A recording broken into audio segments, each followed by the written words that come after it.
Assalamualaikum warahmatullahi wabarakatuh. Salam sejahtera buat kita semua. Baik anak kami semuanya di sini, Ibu ingatkan kembali khususnya kepada anak kami yang kelas 12 agar tidak lupa membuat grup WA kita untuk memperlancar pembelajaran daring kita saat ini. Baik anak kami semuanya, pada pertemuan kita yang ketiga ini, sebagai lanjutan materi kita pada bab kasus-kasus pelanggaran HAM dalam perspektif Pancasila, kali ini kita akan membahas tentang kasus pelanggaran dan penanganan HAM di Indonesia.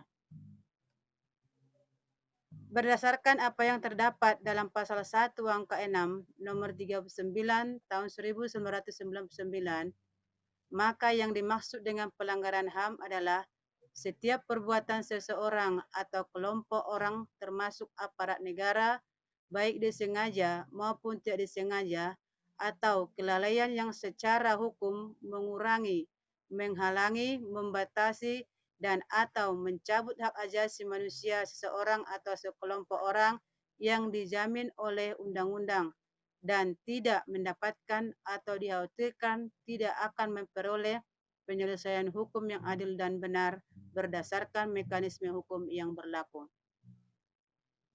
Berikut kita akan membagi persoalan tentang yang pertama, kasus pelanggaran HAM dapat dikategorikan dalam dua jenis. Yang pertama yaitu kasus pelanggaran HAM yang bersifat berat meliputi hal-hal sebagai berikut. Yang pertama, pembunuhan massal, sering tersebut sebagai genosida. Yang kedua, pembunuhan sewenang-wenang atau di luar putusan pengadilan. Yang ketiga, penyiksaan. Keempat, menghilangkan orang secara paksa. Kelima, perbudakan atau diskriminasi yang dilakukan secara sistematis. Berikut kasus pelanggaran HAM yang biasa meliputi hal-hal sebagai berikut. Yang pertama, pemukulan. Kedua, penganiayaan. Ketiga, pencemaran nama baik. Keempat, menghalangi orang untuk mengekspresikan pendapatnya. Kelima, menghilangkan nyawa orang lain. Berikut contoh kasus-kasus pelanggaran HAM di Indonesia berdasarkan jenisnya. 1. Kasus pelanggaran HAM berat. Contohnya, kasus Tanjung Priuk pada tahun 1984, di mana kasus ini berawal dari masalah SARA dan unsur politis. Dalam kasus ini, diduga telah terjadi pelanggaran HAM yang mengakibatkan sejumlah korban meninggal dunia akibat kekerasan dan penembakan. Berikut kasus Marsinah yang terjadi pada tahun 1994, di mana Marsinah adalah seorang buruh sekaligus aktivis buruh yang membela hak-hak kaum buruh. Marsinah meninggal secara mengenaskan dan diduga menjadi korban pelanggaran HAM berupa penculikan, penganiayaan, dan pembunuhan. Berikut kasus wartawan Udin dan Harian Umum Bernas. Terjadi pada tahun 1996. Fuad Muhammad Safruddin yang biasa disapa Udin adalah seorang wartawan dari Harian Bernas. Ia diduga diculik dan dianiaya oleh sekelompok orang tak dikenal dan saat itu ditemukan sudah dalam keadaan meninggal dunia. Berikut peristiwa Aceh yang terjadi pada tahun 1990, di mana peristiwa yang terjadi di Aceh sejak tahun 1990 telah banyak memakan korban, baik dari pihak aparat keamanan maupun penduduk sipil. Peristiwa Aceh diduga dilatari unsur politik dari pihak-pihak tertentu yang menginginkan Aceh merdeka. Berikut peristiwa penculikan para aktivis politik pada tahun 1998, di mana dalam peristiwa ini telah terjadi penghilangan orang secara paksa atau penculikan terhadap para aktivis. Menurut catatan Kontras, ada sekitar 23 orang korban dengan rincian 1 orang meninggal, 9 orang dilepaskan, dan 13 orang lainnya masih hilang. Berikut peristiwa Trisakti dan Semanggi yang terjadi pada tahun 1998,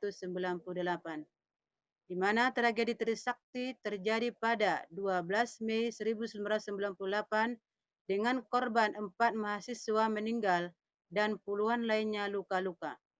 Tragedi Semanggi I terjadi pada tanggal 11 sampai dengan 13 November 1998, di mana 17 orang warga sipil meninggal, dan tragedi Semanggi II pada tanggal 24 September 1999, di mana 1 orang mahasiswa meninggal dan 217 orang luka-luka.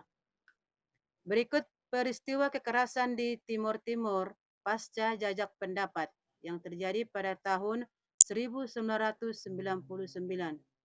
di mana kasus pelanggaran HAM yang terjadi menjelang dan pasca jajak pendapat tahun 1999 di Timur Timur secara resmi ditutup setelah penyerahan laporan Komisi Kebenaran dan Persahabatan atau KKP Indonesia Timor Leste kepada kedua kepala negara terkait.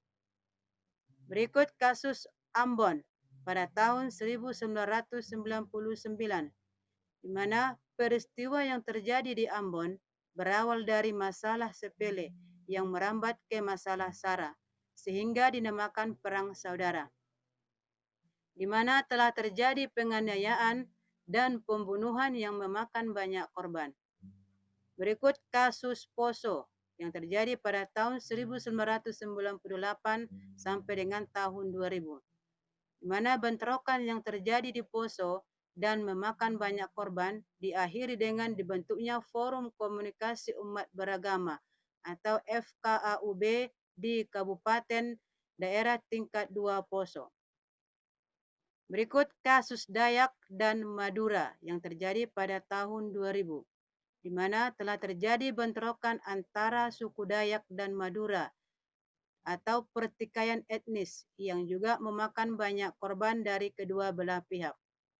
Berikut kasus TKI di Malaysia yang terjadi pada tahun 2002, di mana sejumlah peristiwa penganiayaan yang dialami oleh para tenaga kerja wanita Indonesia, mulai dari persoalan penganiayaan hingga persoalan gaji yang tidak kunjung dibayarkan oleh para majikan di Malaysia.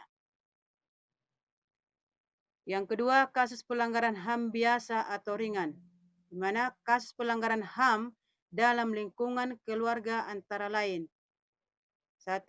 Orang tua memaksakan keinginan kepada anaknya tentang masuk sekolah tertentu dalam memilih pekerjaan atau anak dipaksa untuk bekerja mencari nafkah. Berikut orang tua menganiaya anaknya sendiri. Kemudian anak melawan atau menganiaya saudara atau orang tuanya sendiri. Berikut majikan yang berlaku sewenang-wenang kepada pembantu di rumah. Berikutnya kasus pelanggaran HAM di sekolah antara lain. Guru membeda-bedakan siswanya di sekolah baik berdasarkan kepandaian, status ekonomi atau perilaku siswa. Berikutnya, guru memberikan sanksi atau hukuman secara fisik, baik dengan menjewer, mencubit, menendang, atau menjemur siswa di tengah lapangan. Berikutnya, siswa mengejek atau menghina siswa lain. Kemudian, siswa memalak atau menganiaya siswa lain. Kemudian, siswa melakukan tawuran pelajar dengan teman sekolahnya atau dengan siswa dari sekolah lain. Berikutnya, kasus pelanggaran HAM dalam masyarakat antara lain pertikaian antar kelompok dalam masyarakat atau konflik sosial. Berikut perbuatan main hakim sendiri terhadap pencuri atau pada anggota masyarakat yang melakukan perbuatan asusila. Berikutnya, merusak fasilitas umum karena kecewa dengan kebijakan yang ada. Yang terakhir, tentang penanganan kasus pelanggaran HAM di Indonesia. Berbagai kasus pelanggaran HAM pernah terjadi di Indonesia. Beberapa kasus sudah dipersidangkan, namun ada pula yang belum tuntas, bahkan luput dari perhatian. Berikut beberapa contoh peristiwa atau kasus pelanggaran HAM di Indonesia dan bagaimana cara penanganannya. 1. Kasus Tanjung Priuk yang terjadi pada tahun 1984, Menurut laporan Komnas HAM, telah terjadi pelanggaran HAM berat dalam kasus tersebut, berupa pembunuhan secara kilat, penangkapan dan penahanan sewenang-wenang, penyiksaan, dan penghilangan orang secara paksa. Meski proses persidangan sudah dilangsungkan, namun hingga kini para pelaku masih bebas. Yang kedua, kasus Marsina yang terjadi pada tahun 1994. Untuk mengungkap kasus terbunuhnya Marsina, telah dibentuk tim terpadu pada tanggal 30 September 1993, di mana hasilnya tim tersebut menangkap, memeriksa, dan mengajukan 10 orang yang diduga terlibat. Persidangan berlangsung mulai tingkat pertama, banding, hingga kasasi. Akhirnya semua terdakwa dibebaskan dari segala dakwaan alias bebas murni dalam persidangan kasasi di Mahkamah Agung. Yang ketiga, kasus Semanggi 1 dan 2 yang terjadi pada tahun 1998. Di mana kasus ini berawal dari meninggal 4 orang mahasiswa yang berunjuk rasa menentang pelaksanaan sidang istimewa MPR tahun 1998. Saat ini, tepatnya pada 18 November 1998, ribuan mahasiswa dan masyarakat melakukan long march menuju gedung MPR DPR. Suasana di sekitar kompleks Gedung Wakil Rakyat ini telah menjadi tegang sejak petang hingga malam hari. Aparat kepolisian dan militer berhadapan langsung dengan mahasiswa, sehingga terjadi keributan dan pertentangan di kawasan yang dikenal dengan Semanggi ini. Dalam keributan, 4 orang mahasiswa ditembak. Hingga kini peristiwa tersebut belum diajukan ke pengadilan. Yang keempat, kasus pembunuhan Munir yang terjadi pada tahun 2004. Munir Said Talib adalah seorang aktivis HAM sekaligus pendiri Kontras atau Komisi untuk Orang Hilang dan Korban Tindak Kekerasan dan Imparsial. Ia meninggal pada tanggal 7 September 2004 di atas pesawat Garuda dengan nomor penerbangan GA974 ketika sedang menuju Amsterdam, Belanda, untuk melanjutkan kuliah pasca sarjana di negeri kincir angin tersebut. Pemerintah Belanda melakukan otopsi atas jenazah almarhum sesuai dengan hukum nasionalnya. Konfirmasi dari media Belanda diperoleh pihak keluarga almarhum bahwa hasil otopsi Munir oleh Institut Forensik Belanda atau NFI membuktikan bahwa beliau meninggal akibat racun arsenik. Kasus yang diduga berkaitan dengan aktivitas Munir selama hidupnya itu masih belum tuntas hingga sekarang. Demikianlah materi untuk pertemuan kita kali ini. Untuk lebih jelasnya atau yang kurang paham, silakan anak kami buat di kolom komentar. Assalamualaikum warahmatullahi wabarakatuh.